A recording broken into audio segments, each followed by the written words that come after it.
Pagi, selamat bertemu kembali. Pada pembelajaran kali ini kita akan melanjutkan ke kapilaritas. Ini masih bagian daripada zat dan wujudnya. Nah, jadi pada peristiwa kapilaritas ini kita harus tahu terlebih dahulu apa yang dimaksud dengan kapilaritas. Nah, jadi kapilaritas itu adalah proses naik atau turunnya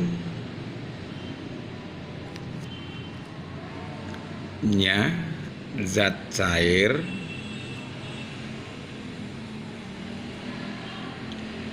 dalam pipa kapiler.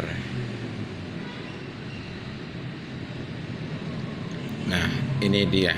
Jadi seperti itulah yang dimaksudkan dengan peristiwa kapilaritas. Oke. Nah, sebagaimana kita sudah tahu sebelumnya pada video-videonya yang sudah-sudah, kalau dia nanti zat cairnya itu berupa air, ya, untuk air itu nanti ya adesi lebih besar dibandingkan kohesinya, ya. Ini. Nah, jadi pada peristiwa kapilaritas seperti inilah bentuknya kalau pada air, ya. Jadi permukaan di dalam pipa kapiler itu naik lebih tinggi dibandingkan air yang ada di sekitarnya. Oke. Nah, kemudian untuk gambar berikutnya ini untuk raksa. Oke, raksa itu nanti kohesi lebih besar dari adesinya. Oke. Nah, di sini kita lihat akibatnya, ya. Akibatnya nanti air raksa itu cuma naik sedikit, ya, cuma naik sedikit saja dia dibandingkan yang lain. Malah kalau boleh kita katakan dia turun malah, ya, dibandingkan raksa yang ada di sekitarnya. Seperti ini. Oke. Nah, lalu bagaimana peristiwanya kalau di dalam bencana berhubungan? Nah, nanti dia di sini lebih kelihatan peristiwa kapilaritas itu tadi. Kita lihat ini untuk air. Ya, jadi air itu nanti karena adesinya lebih besar, diingat ya, adesinya lebih besar nanti dia paling tinggi. Sebaliknya untuk raksa seperti ini. Oke. Nah, jadi dari yang sudah kita pelajarin ini, pertama definisinya tadi, kemudian gambaran peristiwa kapilaritas itu sendiri, ya. Nah, lalu di dalam kehidupan kita contohnya bisa nggak kita lihat di dalam kehidupan kita? Justru contohnya di dalam kehidupan kita itu banyak, ya.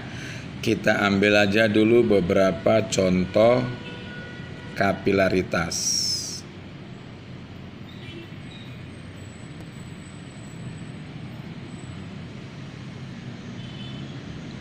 Yang pertama bisa kita lihat itu pada rambut.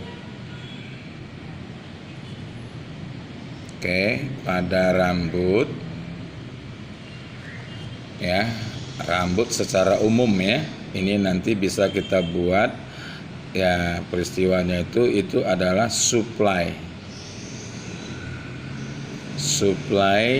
zat makanan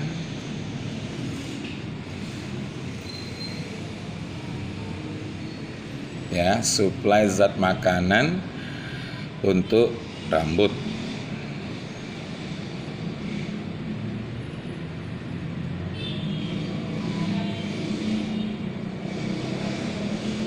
Oke. Jadi suplai makanan itu nanti dibawa oleh darah ke rambut. Oke. Terus yang kedua bisa kita lihat contoh yang lain ya. Contohnya di dalam kehidupan kita bisa kita lihat pada sumbu kompor. Oke, pada sumbu kompor. Selain pada sumbu kompor, bisa nanti pada sumbu lampu teplok.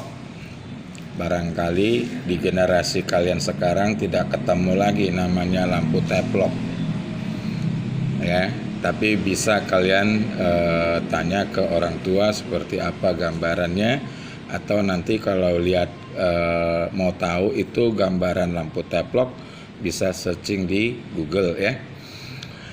Oke, terus pada tumbuhan juga ada ya, pada tumbuhan.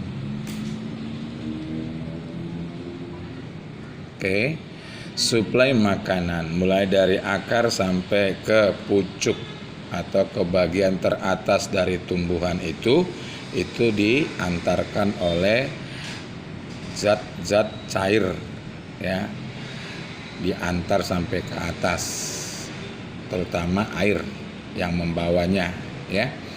Nah, selain itu bisa kita lihat lagi ya, ini masih dalam kehidupan kita sehari-hari. Contoh ya, itu kain. Kain dijemur atau kain direndam.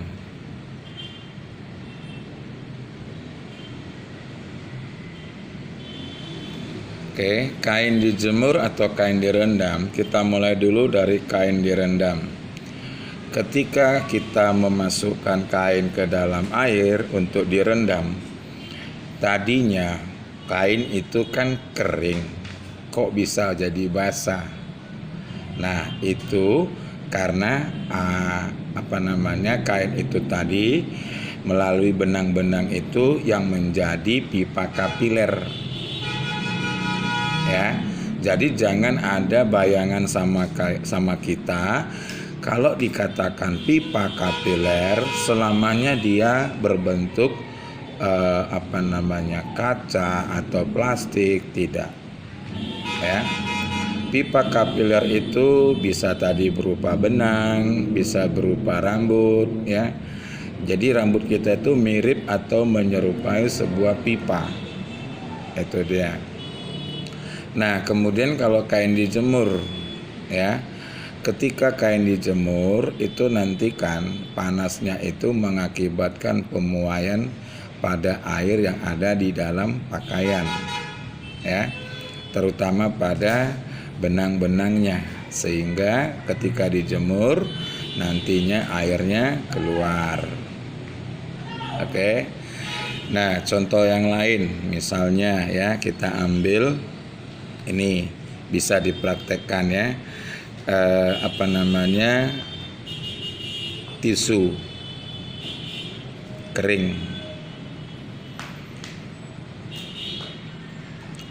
Jadi tisu kering ini seperti ini misalnya ya, misal ini ada gelas, oke, lalu kita isi air ya, nggak usah penuh-penuh lah airnya, oke. Nah, air ini kemudian coba masukkan kertas tisu ya, seperti ini. Oke, ini dia kertas tisunya. Nah, tunggu beberapa saat, nanti dia akan meneteskan air.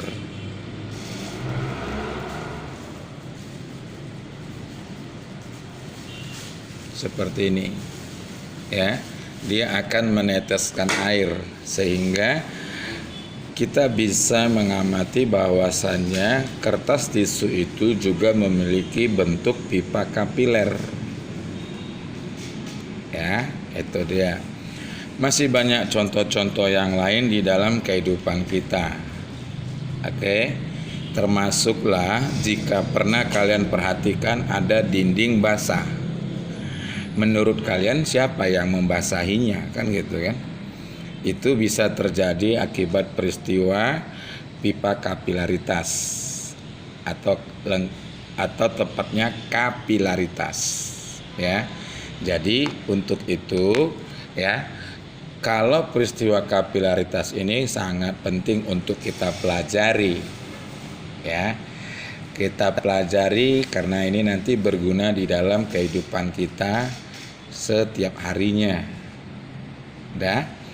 Nah, jadi untuk lengkapnya nanti silakan bisa kunjungi situs-situs yang menyajikan kapilaritas sebagai studi literasi buat kita semua. Oke, sampai di sini dulu. Terima kasih.